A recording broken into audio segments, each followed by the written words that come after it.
Yo, what is going down, everybody? It is Straight Out of Boston, and today I'm back for episode number 31 of my Brooklyn Nets MyLeague series here on NBA 2K16. So we are heading into the offseason after losing in Game 7 to the Atlanta Hawks in the last episode of the first round of the playoffs. We are moving on to the offseason. It is the Minnesota Timberwolves who are going to end up winning the NBA championship. A little bit surprising there, but Brandon Jennings, of all people, gets NBA Finals MVP instead of Andrew Wiggins or Karl Anthony Towns. I was a little bit surprised by that. But either way, they did take care of business against the Cavs in the NBA Finals. So you can take a look at the retired players. A lot of guys retired. I was kind of surprised by this. A lot of young guys. It seems like guys who probably were free agents and weren't going to find work. But we do have some vacancies in our coaching staff. Ray Allen's head coaching contract expired, as did our assistant coach's contract. So I'm going to make an offer to Logan Schmidt here, as he had a good, I think he had B plus defense, or B plus offense, A minus defense, A minus potential. Then I also saw Brad Stevens was a free agent. I wanted to go after him. And then, of course, I wanted to bring back Ray Allen.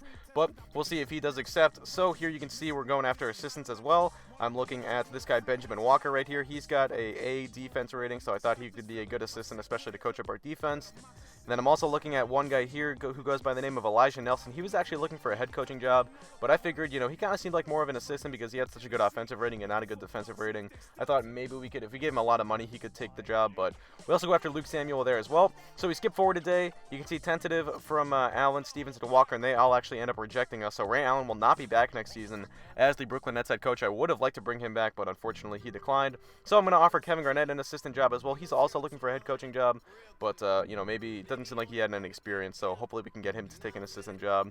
Anyway, we're still looking through the rest of the guys here. I'm trying to pick out an assistant. I want to look for guys who kind of have specialties who can complement our head coach well. So Monty Williams, he's a B plus offensive rating. I thought, if we hired Logan Schmidt, who has a A minus defense, then those two would combine to make a pretty good team, I think.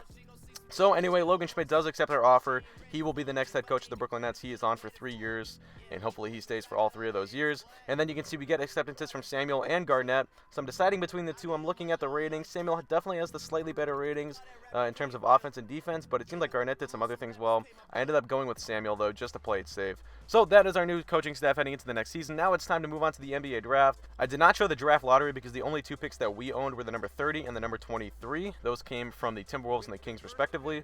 So here we go now. The Phoenix Suns are going to make their number 1 overall pick, and it is going to be Joshua Mitchell. This caught me a little bit off guard because he was definitely not the best prospect in the draft. I knew that this guy was the best prospect in the draft, Chris Miles, and once he fell to number 2, I immediately decided I was going to try and trade up for that pick. He is a small forward, and the Bucks have an abundance of small forwards, Antetokounmpo and Jabari Parker.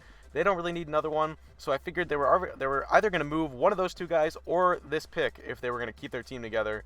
So I was looking at Miles, and I was thinking, man, this guy would be perfect. He's really what I've been trying to get, a pure scorer, a guy who can do a little bit of everything. You can see he's a corner specialist, got that spin layup. Seems like he can really shoot the ball, score the ball, but he's also good at defense. He does a lot of things well. His thing is he's listed as an all-around small forward.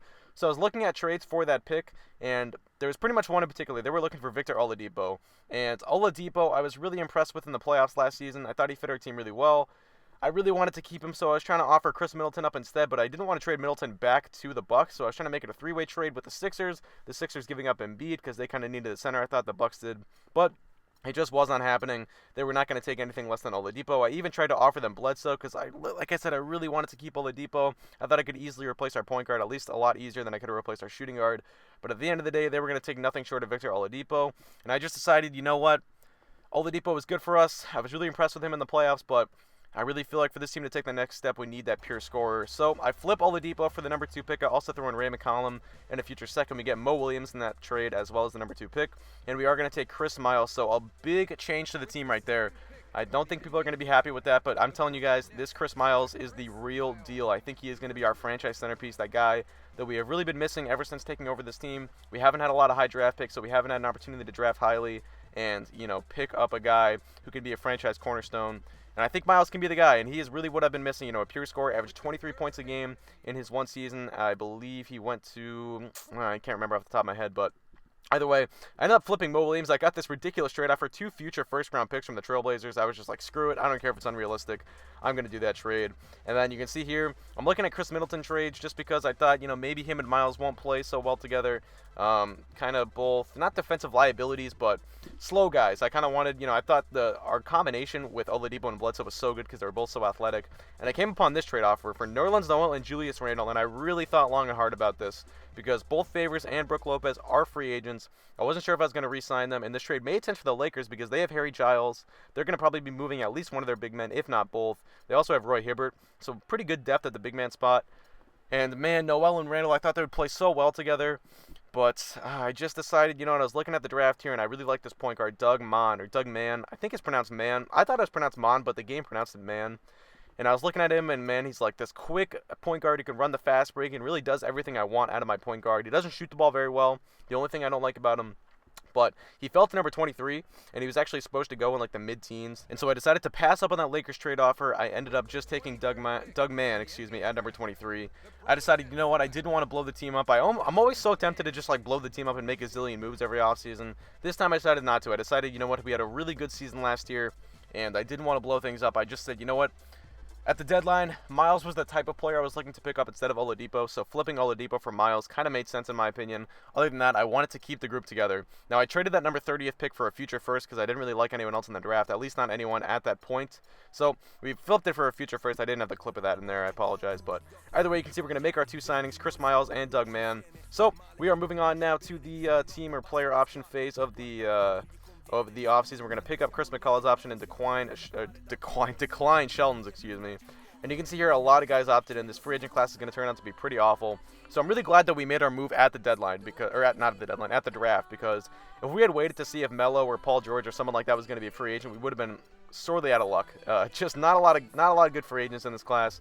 You can see most of the guys opted in.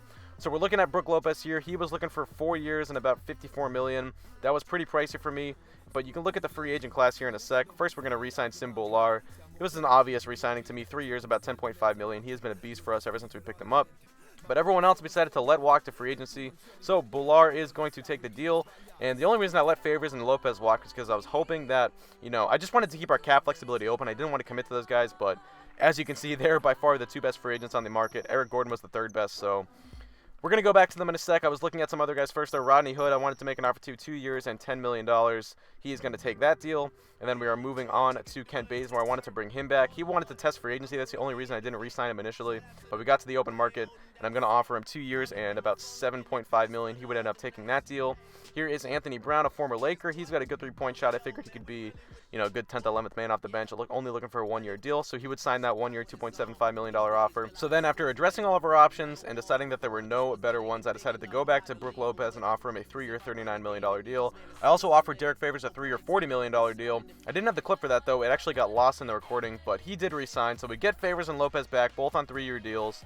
And we pretty much bring the whole group back. We improved our bench a little bit, I think. We added Rodney Hood, who I think is going to be a nice addition. And then other than that, out of the 9 guys that were in our playoff rotation last year, Oladipo was the only one who's not returning. So, and we swapped him out for Chris Miles, which, like I said, was kind of what I was trying to do at the deadline last year. I was trying to pick up a pure scorer like a Carmelo Anthony, and we just couldn't pull off a trade like that. So I settled for Oladipo. When he worked out, he improved our team. He definitely did. But at the end of the day, I thought swapping him for Chris Miles just made the most sense both in the short term and in the long term. So we sent Miles to the untapped potential camp, and then we sent Brook Lopez to the big man defense camp because I am kind of concerned about our defense. Losing Oladipo, he really made our defense so much better last year. And Chris Miles and Chris Middleton, both kind of solid but not great defenders. So I'm just a little bit concerned, but bringing Favors back is definitely going to help. He really can transform our defense. I think he can pretty much be our defensive leader, even without Victor Oladipo. So I'm not too concerned. And we are ranked 8th in the preseason power ranking, so I was pretty encouraged by that. But we will see. So that is the offseason. Pretty minor stuff. We swapped out our coaching staff a little bit, but the big move is getting Chris Miles. That is going to be our future. He is our franchise centerpiece now moving forward, and I think he can help us take that next step into true championship contender, form, so to say. But anyway, that is going to do it.